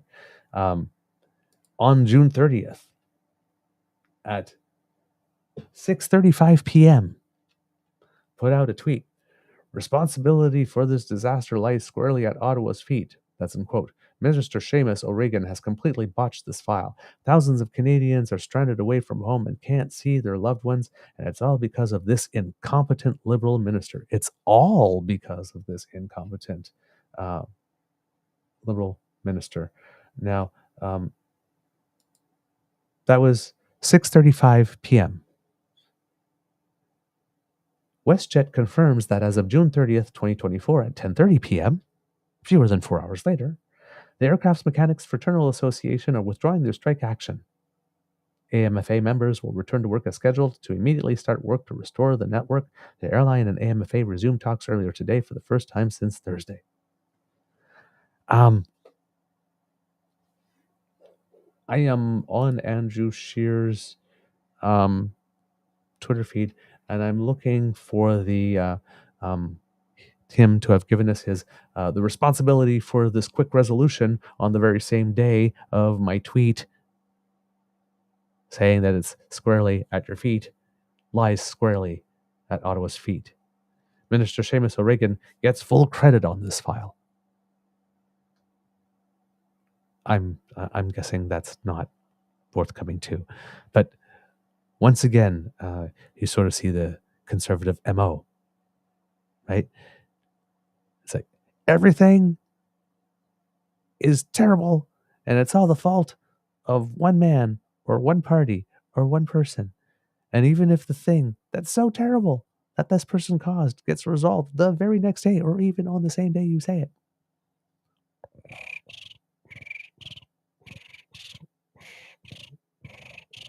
crickets. Man, these people. Geez. So, yeah, Kits and Cubs, I do really appreciate very, very, very much your indulgence today. I'm going to start with the extra, and then if I need to stretch while Mr. Grizzly is able to get here, I will do so. Trust me, I've got material. But Kits and Cubs, that's the end of this episode of the Daily Beaver Morning Show. We hope that you loved listening to us because we love making this for you. Remember, sharing is caring. Word of mouth is priceless. So please tell your peeps and poops all about us. We love it very much. We did not hit 4,000 on Canada Day or before. We got to 3,920 or something. But that's okay. That is okay. It's way, way more than we thought. We were asking for just 1,000. So we very, very, very much appreciate it. If you'd like to not miss an episode, we don't have a QR code for you to scan today. But if you go to our pod page, sponsored by The Ray Girl, podpage.com/The True North Eager Beaver, lowercase letters with a hyphen between each one of those words. And when you click subscribe there, well, when we have something fresh off the bandwidth, it will come directly to you. Mishadika, I am more mentally exhausted than physically with 2 of my kids having mental health issues, Mateo with regular health issues, Mo going through stress. It's a lot. I can imagine, dear. I can imagine, Mama. Sending you some big, big, big, big hugs. Yeah. It's it can be much. It can be much at one point. We've been going through that here too. The feeling of being mentally a little overwhelmed or overstimulated, if not overwhelmed. It can take a toll. So we are sending you some love and some calming energy. If you would like to help us in other ways, make like Kit Elaine and go to the True North Eager Beaver Media Incorporated YouTube page. Really appreciate if you do that. We have some buttons for you. Like, share, subscribe. Click them, lick them, flick them. Make us happy. We love it when you do it. And if you would like to help us in other ways, of course, we don't have the QR code, but you could go to our coffee page where you will find the Beaver Lodge Emergency Hydration Fund. That's coffee, ko-fi.com/eagerbeaver, lowercase letters, all in one word. And we appreciate that everything that you can do for us there to help us bring this show to you. And your generosity always overwhelms us and makes us very grateful. So thank you for everything that you do. Because democracy is something that you do, if you are involved, if you live, I should say, in Saskatchewan, New Brunswick, or British Columbia, yes, you have provincial elections coming up, possibly even in Ontario. Just saying. So if you're looking to get involved, if you have a candidate of choice, if you have a party of choice, they certainly need some volunteers. Or if you're just looking to help with the democratic process, because the electoral bodies in each one of your provinces will need you to man polling centers and make sure that everything takes place in an orderly fashion on the day. So please look at what you can do. And as always, because we had the day on Memorial Day, in Newfoundland. Also, take a moment, if you can, to put pen to paper to write a letter to the Minister of Veterans Affairs, Federal Minister Ginette Pitsipa-Taylor, and ask her if we can do more to treat our veterans better. Thank you so much. Oh, thank you, Ms. Shadika. I love your background, Douglas. It's very common. Thank you. Thank you. Yeah, I liked it for that reason too. Actually, I didn't want to have something too glaring or too distracting. Yes. Kit Linda M. Reports in the chat here that Rachel Maddow is interviewing Stormy Daniels tonight at 9 p.m., her first interview after the verdict. That should be fantastic. For those who don't know, Stormy Daniels has an incredibly wicked sense of humor. And whip smart. So her and Rachel together will definitely be a good moment. All right.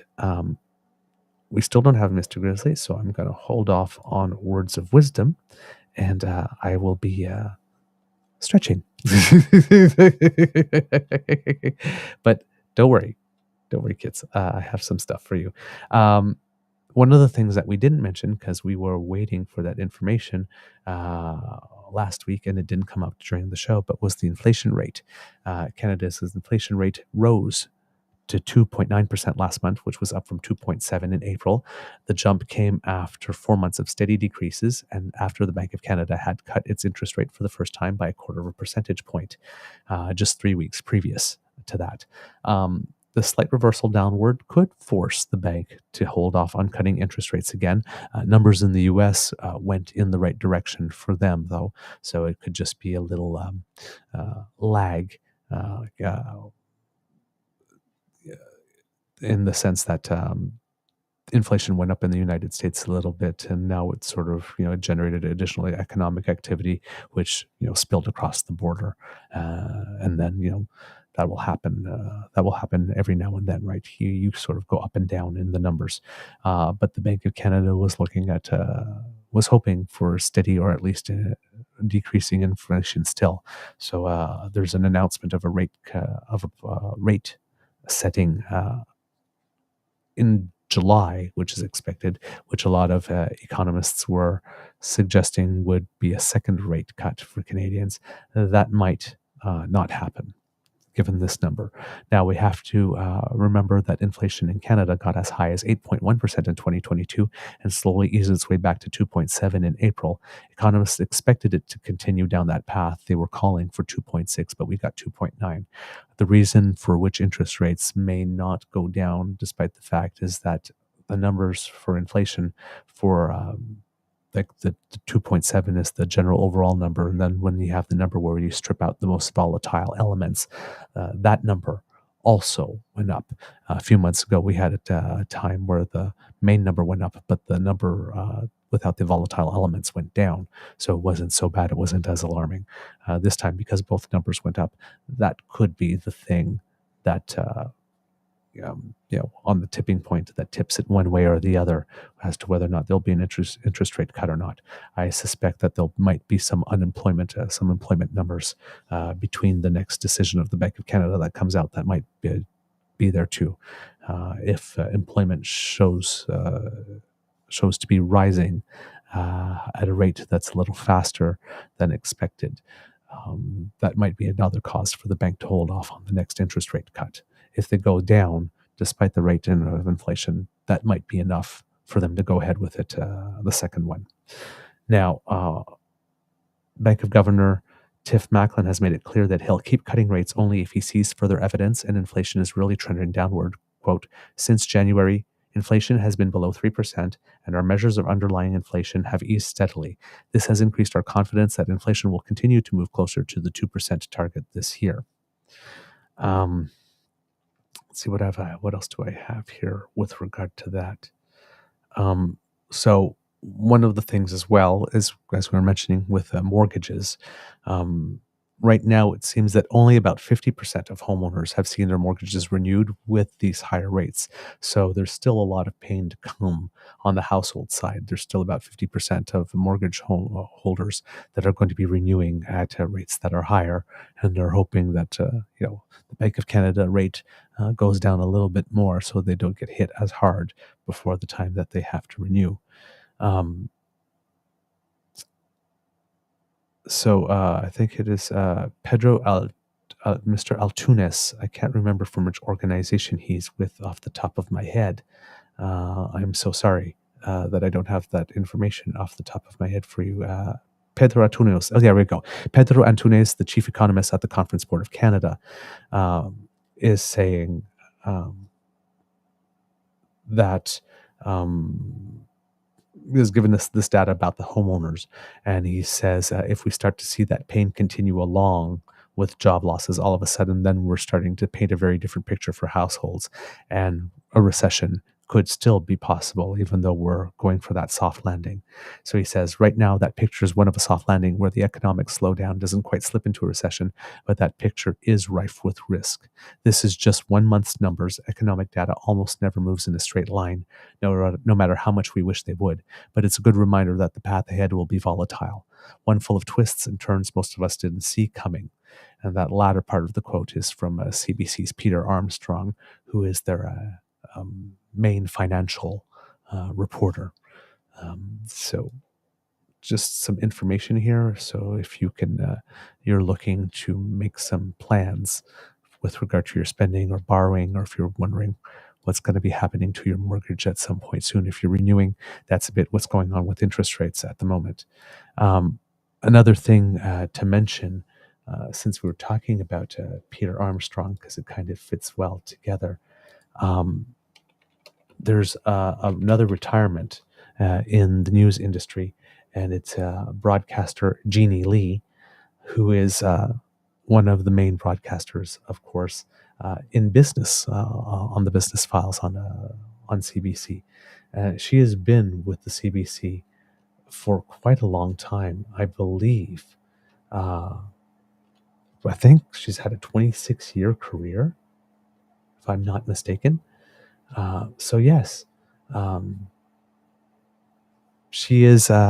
She announced her retirement, and she has been getting a lot of much-deserved compliments from everybody in the media world. She was. I'm speaking about her like she's passed away. She is very, very, very respected, and always did really great work. I'm trying to find the tweet of hers where she did announce her retirement, because it was just so beautifully written. And unfortunately, I cannot find it.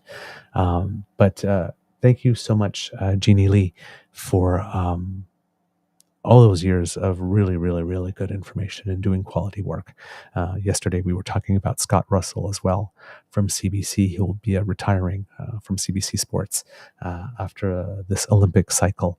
And there have been a couple of other announcements recently as well of people. I think Alan Carter as well from Global has announced that his time with Global is done after also, I think, over 2 decades.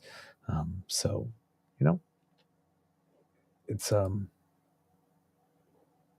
the torch is being passed. The torch is being passed. A lot of the faces that we recognized on our news, they're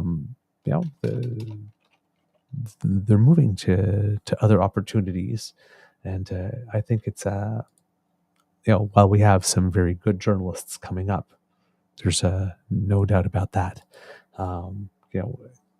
The names that we've grown to trust over time because we've seen their quality work over time.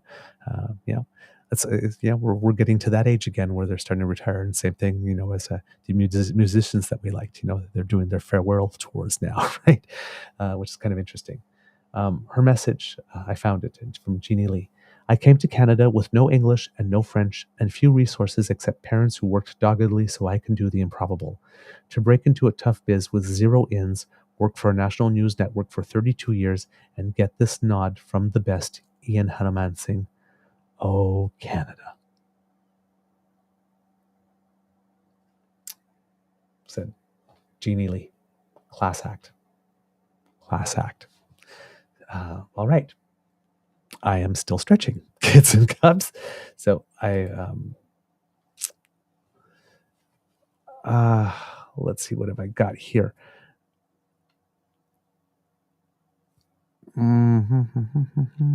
Just looking through some stuff. I apologize, kids and cubs. There we go. No, that's the same thing. That's the study about the wildfires. Okay, here we go. Here. Canada has decided that when it comes to electric vehicles, that there is going to be some tariffs placed on vehicles coming from China. Now, this is basically us following suit with the U.S. and the European Commission, who have accused China of unfair subsidies and oversaturating the market. Both of these strategies designed to drive out competition.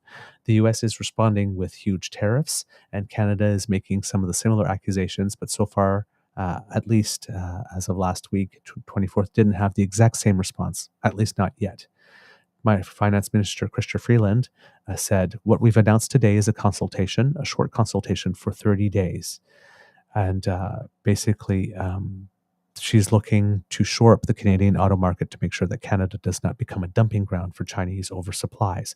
So for the next month, says the government will meet with automakers, unions, and others to look for ways to deter Chinese manufacturers from flooding Canada with cut-rate electric vehicles.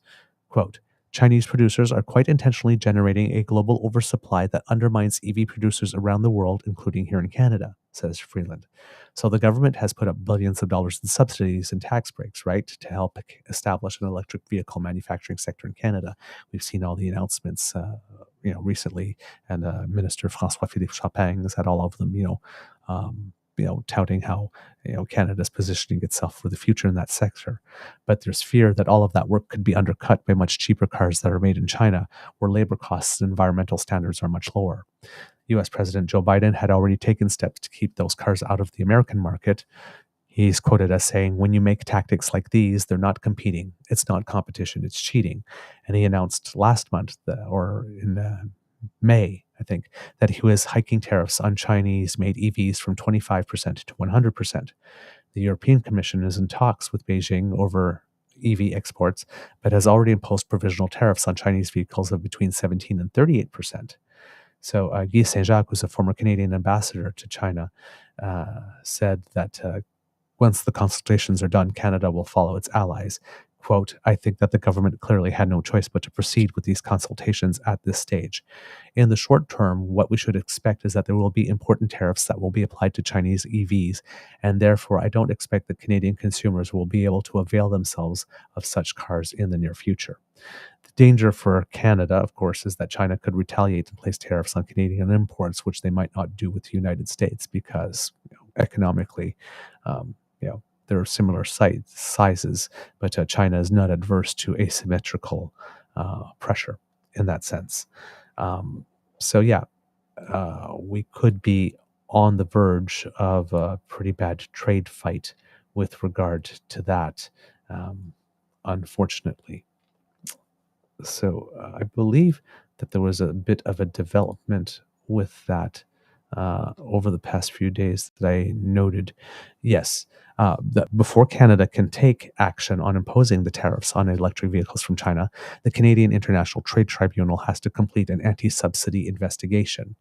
So as Freeland says again, China is, quote, directing the oversupply that is undermining Canada's EV sector's ability to compete. So after and as we mentioned, she launched the month-long consultations from that point.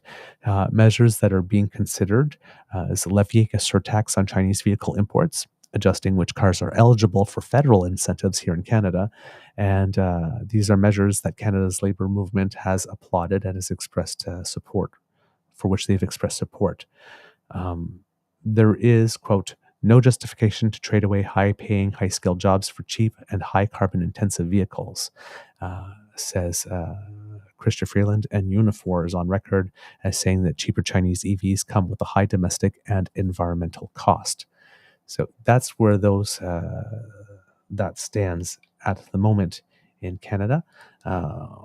You'll be hearing a lot more about that, given that there'll be a consultation process. Like I said, there'll be the results from that, and there'll also be the results from the study from the Canadian International Trade Tribunal. So there'll be 2 or 3 more dates on the political calendar coming up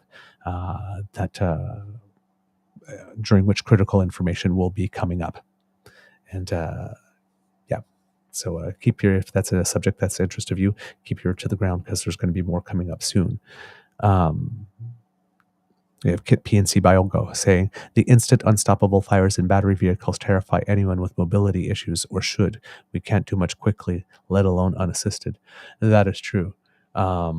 It's actually interesting. My Beaver sweetie was having a conversation with some of his family members about that, about the batteries, because the more energy you concentrate into them, the more heat they give off, and then you have to be able to find a way to be able to encase that heat so that things don't happen. If you remember the Samsung 7 phones, I believe, a few years ago that were suddenly catching fire, it was everything was getting so hot and that it wasn't properly encased to resist that heat. Yes, in an electric car, that can happen would be very scary in any situation to begin with. And then, yes, if you do have mobility issues, if your car is more likely to catch fire now than it was with the old combustion engine, that would be a very, very big concern. It'd be a big concern. I will Kit PNC Bio. I will mention that actually to my Beaver sweetie, because, like I said, right now he's doing the chemistry part, but he also is a mechanical engineer. So that might be a consideration in design that might want it to be taken into consideration earlier in the process to make sure that when as the technology gets better, the standard is such that the safety standard is such that it is inclusive for people that need more time to be able to get out of a vehicle or need to wait for assistance. It's a very, very good point. And I thank you so much for raising it in the chat. So our kids are just wonderful. They just add so much context and personal experience, because when we're talking about laws, they often are written to be broad enough that they can be helpful, but still specific enough that you can do something with them. And it's a good thing. It's a good thing to be able to, the quicker and earlier in the process that you can put these things into consideration, the better the product usually is, and the legislation is at the end. So good. I'm glad about this. Another bit of news here. We were talking about on the show.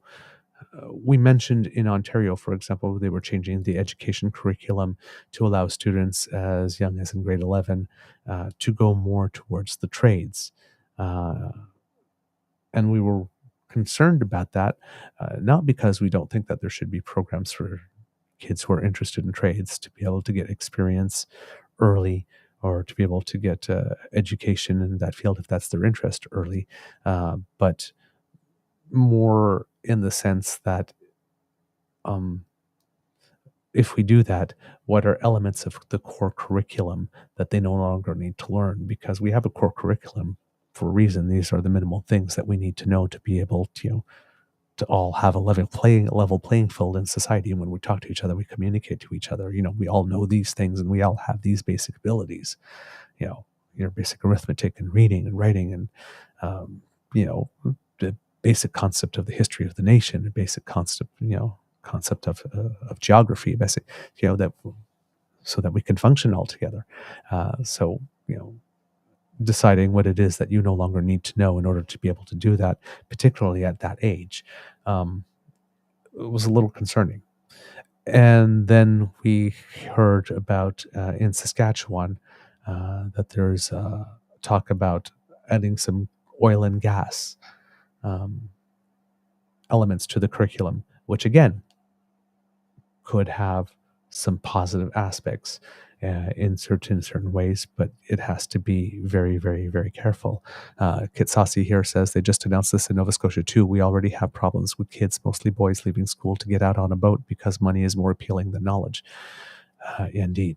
And as we've talked in the mental health week, mental health walk week, the amount of young boys dropping out of school is an issue in Canada in particular. So we have these two things going on, and Mr. Grizzly often makes the point about wanting to bring back child labor. There is something that happened in Saskatchewan. It seems that the Saskatchewan Chamber of Commerce has decided that in order to address the worker shortage in that province, that they will be asking the government to lower the minimum legal age to work to 13. Alexander Silberman,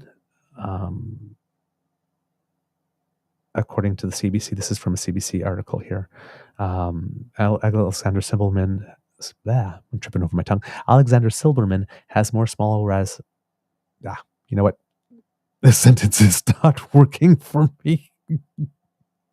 I'm going to skip that part.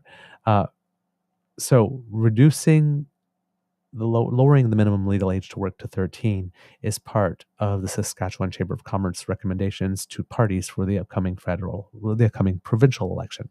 The organization says that there's a labor shortage and lowering the minimum working age could help fill jobs. 14 is currently the minimum age in Saskatchewan, with exceptions for jobs like farming or operating a family business. 14 is in line with most other provinces, but in Manitoba and Alberta, 13-year-olds are eligible to work. So we're talking about kids as young as grade 7 and grade 8. Sean Tucker, who's a professor of occupational health and safety at the University of Regina, says that this could be dangerous in the sense that, for example, a younger worker is limited to light duty work, but along the way, as could get assigned to more risky tasks, and says that skills like responsibility can be developed elsewhere, such as volunteering, for example. Now, there is evidence, however, that part-time jobs give teens a competitive advantage later in life. A BC study followed working 15-year-olds for a decade and found as adults they had better suited jobs and higher wages. Marjan Hausmand is the co-author of the report, and she says that we suspect is that those teenagers who can manage to work and go to school, they're developing that time management. Now, the government of Saskatchewan says it is not currently discussing the idea of lowering the working age, but with a provincial election on the horizon, who knows what ends up in the platform. Now, this, again, worries me in such a way, in some ways. Said it is already 13 in Alberta and Manitoba, and as an actor, we have child actors, so people can work at other ages, but in certain contexts. But there are the rules with regard to that are very, very, very strict. So yeah, like Kitsasi says, if they can guarantee the child gets a solid education, I do not mind kids working, getting life experience. This has red flags all over it, though, that they just want cheap labor, and that's easy to manipulate. And see, that's the thing, right? There are people in these interviews saying, it's like, I don't know about 13 thing, but like if somebody came to me, then they came to me on their own and they genuinely, really, really wanted to and were interested. I might take a chance on a 13-year-old. Not all 13-year-olds are equally developed at that time. Some are very precocious, right? So it's not a bad thing in and of itself. It just depends how, if it's going to go ahead, how it is regulated. Because exactly as the stated in the article that I read, you don't want someone, a kid assigned to light tasks, and then suddenly they're lifting 25-pound bags of rice. So, you can handle it, I guess, and then something happens. Because that's like, say, these things are not monitored all the time.